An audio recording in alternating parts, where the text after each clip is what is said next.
Boa tarde, pessoal, tudo bem?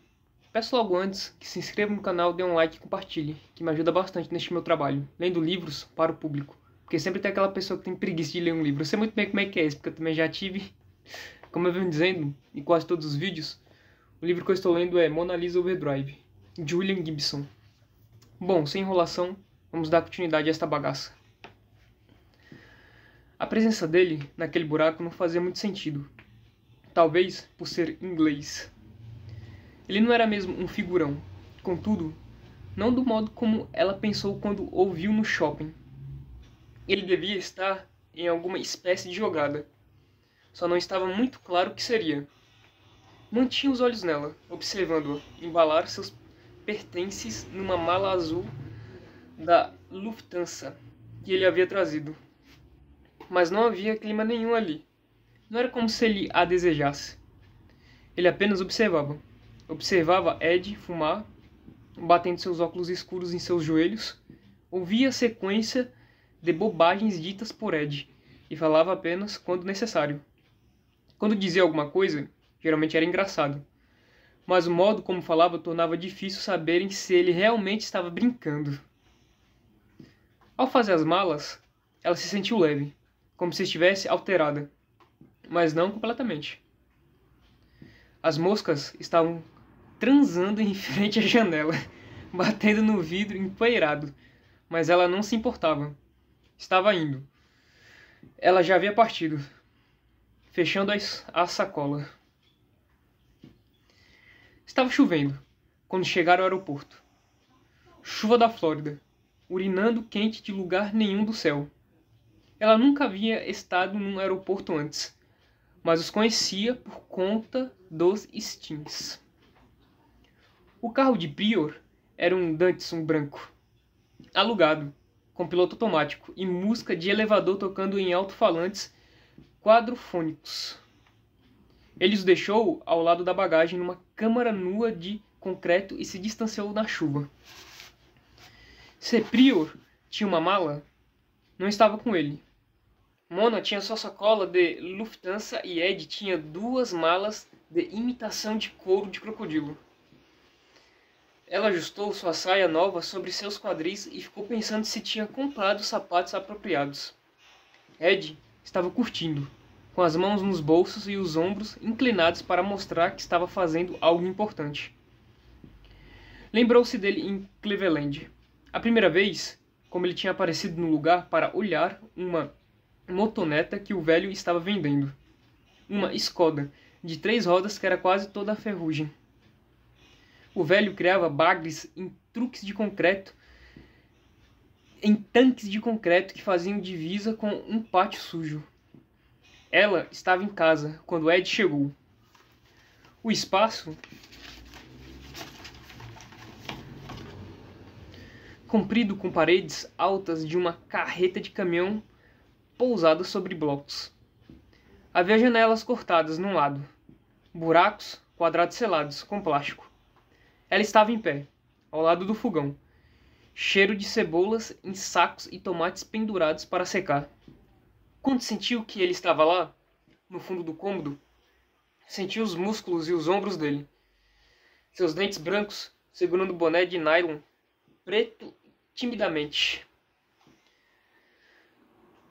O sol estava entrando pelas janelas. O lugar iluminado, parecendo vazio simples. O chão bem varrido, do jeito que o velho mandava que ela fizesse, mas era como se viesse uma sombra. Sombra de sangue, a qual ouviu a batida de seu coração, e ele se aproximando, colocando o boné sobre a mesa de compensado ao passar. Já não parecia mais tímido, parecia que vivia ali, direto para ela, passando a mão com um anel brilhante por seus cabelos oleosos. O velho entrou e Mona virou-se, fingindo fazer alguma coisa no fogão. Café, pediu o velho. E Mona foi pegar água, encher o bule, água borbulhando pelo filtro. Ed e o velho sentados na mesa, bebendo café preto, as pernas de Ed abertas debaixo da mesa, as coxas duras no dining surrado. Sorrindo. enrolando o velho, negociando a escoda. Como parecia que estava funcionando bem, como ele o compraria se o velho tivesse os documentos. O velho levantou-se para fumar dentro de uma gaveta. Os olhos de Ed nela, novamente. Ela o seguia em direção ao pátio e observou montar no assento de vinil rachado. O barulho do escapamento levou os cães do velho a latir. O cheiro forte de álcool, barato e a estrutura tremendo entre suas pernas. Agora ela observava, posando ao lado de suas malas, e era difícil ligar tudo. Por quê? Partiu com ele no dia seguinte, na Skoda, em direção a Cleveland. A Skoda tinha um radinho detonado que não se ouvia por causa do barulho do motor, mas tocava à noite, baixo num descampado à beira da estrada. O sintonizador estava quebrado, então só pegava uma estação. Música fantasmagórica de alguma torre solitária em meio ao Texas. A guitarra havaiana surgindo e desaparecendo a noite inteira.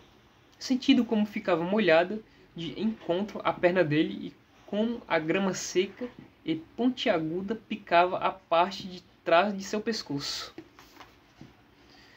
Prion colocou a sacola azul num carrinho branco com uma cobertura listrada e ela subiu no carro em seguida, ouvindo vozes fininhas em espanhol do fone de ouvidos do motorista cubano. Depois Ed arrumou as malas de crocodilo e ele e Prion entraram no carro. Foram para a pista de decolagem, através de muralhas de chuva. O avião não era como aquele que ela conhecia dos Steams. Não como o ônibus luxuoso, com muitos assentos. Era uma coisinha preta com asas estreitas e finas, e janelas que o faziam parecer como se estivesse forçando os olhos. Ela subiu pelas escadas de metal e havia um espaço com 4 assentos e o mesmo carpete cinza por todo lado, nas paredes e no teto também.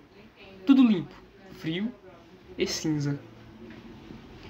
Ed entrou logo atrás dela e escolheu o assento como se fosse algo que fizesse todos os dias, afrouxando sua gravata e esticando suas pernas. Prio estava apertando botões ao lado da porta, que pareceu suspirar quando se fechou. Ela olhou para fora, através das janelas estreitas, para as luzes da pista refletidas no concreto molhado. Cheguei aqui de trem, pensou, de Nova York para Atlanta, e lá se faz uma conexão. O avião tremeu. Ela ouviu a fuselagem estalar enquanto começava a andar pela pista. Acordou brevemente.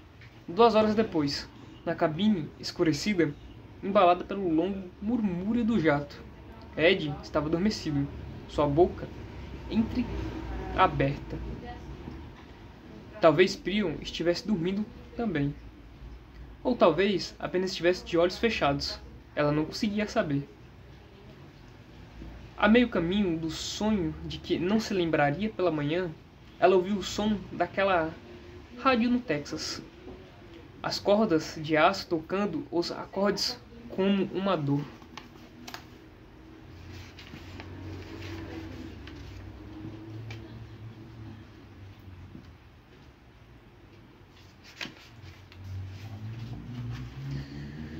Capítulo 9. Metrô. Jubilee e Bakerloo, Sickle e District. Kumiko olhou para um mapinha plastificado que Petal tinha dado a ela e estremeceu. A plataforma de concreto parecia irradiar o frio através das solas de suas botas. Essa coisa é tão velha, disse Sally Shears, distraidamente, seus óculos refletindo uma parede convexa coberta de azulejos de cerâmica branca. Desculpa! O metrô?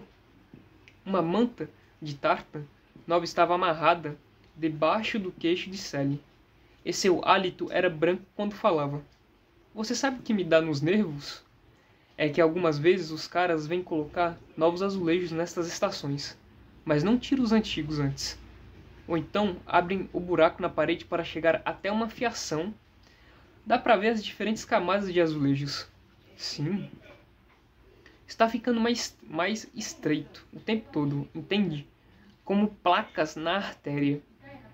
Sim, disse comigo, incerta. Entendo. Aqueles rapazes, Sally, qual o significado da roupa deles? Por favor. Jacks são chamados de Jack Dráculas. Os 4 Jack Dráculas se agrupavam como corvos na plataforma em frente. Usavam capas de chuva pretas sem detalhes e botas militares pretas, lustradas e amarradas até o joelho. Um deles virou-se para conversar com o outro, e Kumiko viu que seu cabelo formava um rabo de cavalo atrás da cabeça, preso com um pequeno laço preto. Foi enforcado, disse Sally, depois da guerra. Quem? Jack Drácula. Houve enforcamentos públicos por um tempo depois da guerra. Quanto aos Jacks, melhor ficar longe deles. Odeiam estrangeiros. Kumiko queria acessar Colin, mas a unidade Mass Neotech tinha ficado escondida atrás de um busto de mármore no cômodo onde Petal servia as refeições. E em seguida o trem chegou, deixando-a fascinada com o trovejar arcaico das rodas nos trilhos de aço.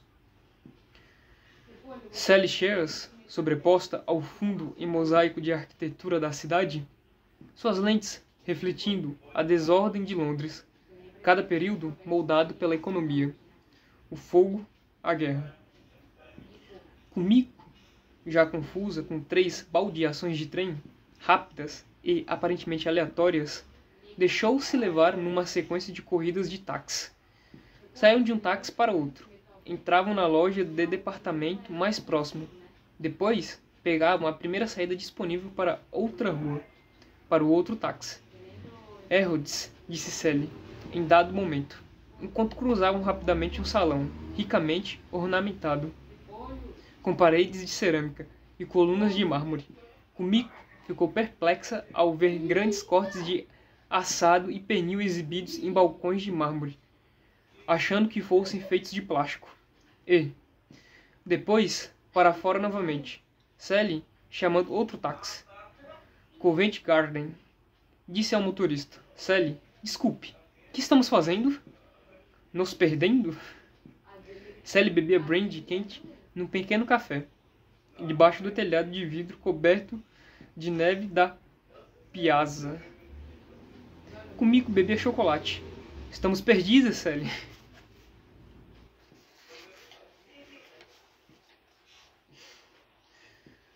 Sim, espero que sim. Ao menos, parecer mais velha hoje, pensou comigo.